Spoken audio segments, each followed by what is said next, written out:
How many time we can change your thumbnail? Hi everybody, welcome to this new video. जर तुम्ही creator असाल आणि तुम्हाला पण व्ह्यूज येत नाहीत माझ्यासारखे, तर मी तुम्हाला एक माझा एक्सपिरियन्स सांगतो की जो मी एक चॅनल ओपन करून मी तयार केला होता. तर एक व्हिडिओ तयार केला आणि त्याच्यावर मी थंबनेल टाकलं. ऑब्व्हियसली मला व्ह्यूज नाही आले, पण मला एक गोष्ट शिकायला भेटली. एखाद्या व्हिडिओचं थंबनेल किती महत्त्वाचं. YouTube ना दुसऱ्या सोशल मीडियासारखं नाही म्हणजे 2-4 व्हिडिओज अपलोड केले की मग आपण खूप व्हायरल होऊ किंवा आपले व्हिडिओज व्हायरल होतील आणि खूप सारे सबस्क्रायबर आपल्याला गेन होतील. नाही, इथे असं होत नाही.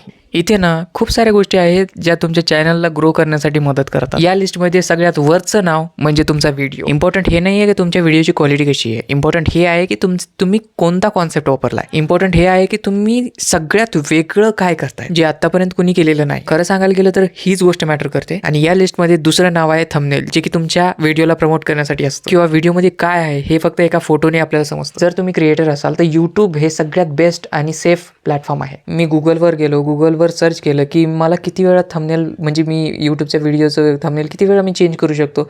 तर मला असं उत्तर भेटलं, there is no limit to how many time you can change a YouTube videos thumbnail. त्याबरोबर मला दुसऱ्या पण प्रश्नांचे उत्तर भेटले. आपल्याला नक्की किती वेळ थांबायचं असेल जर आपल्याला एखादं थंबनेल चेंज करायचं असेल तर ॲटलीस्ट आपल्याला 24 घंटे जर थांबावंच लागतं. जर तुमचे सबस्क्रायबर वाढत नसेल तर नक्कीच ट्राय करा. थंबनेलला चेंज करून पहा, डिस्क्रिप्शन चांगलं लिहा, ChatGPTचा यूज करा. थंबनेल आणि डिस्क्रिप्शन हे स्वतःहून लिहा, ChatGPTवर कीवर्ड शोधा. नक्कीच तुमच्या व्हिडिओचे व्ह्यूज वाढतील. जर तुमचे काही प्रश्न असतील तर नक्कीच मला कमेंट करून सांगा. आणि मी हे का बोलतोय, कारण थंबनेलवर जास्त फोकस करा हे असं का म्हणतोय, कारण मी एक एक्सपेरिमेंट केला.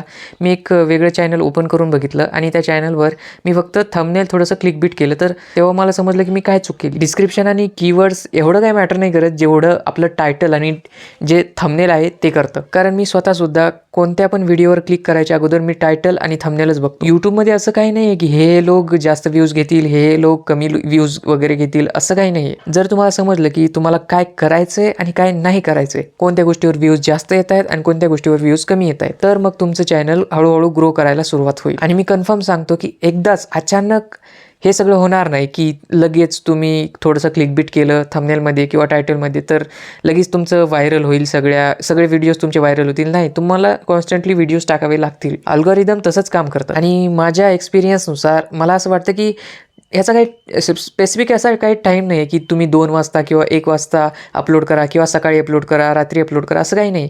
तुम्ही कोणत्याही टायमाला अपलोड करू शकता. आणि त्याचे जे काही रिझल्ट्स आहेत ते 2-3 दिवसाच्या नंतर आपल्याला भेटतात. आपल्याला असं वाटतं की आत्ता आपण व्हिडिओ अपलोड केला आहे, आपल्याला सणासण आता व्ह्यूज येतील, असं काही नाही होत. आपली फक्त एक्साइटमेंट जी आहे ना ती आपण कंट्रोल केली पाहिजे आणि मग तेव्हा आपल्याला समजेल की यूट्यूब नेमकं काम कसं करतंय. जर तुम्हाला हा व्हिडिओ आवडला असेल तर प्लीज लाईक आणि शेअर, सबस्क्राईब करायला विसरू नका. Again, thank you very much for watching this video. Subscribe.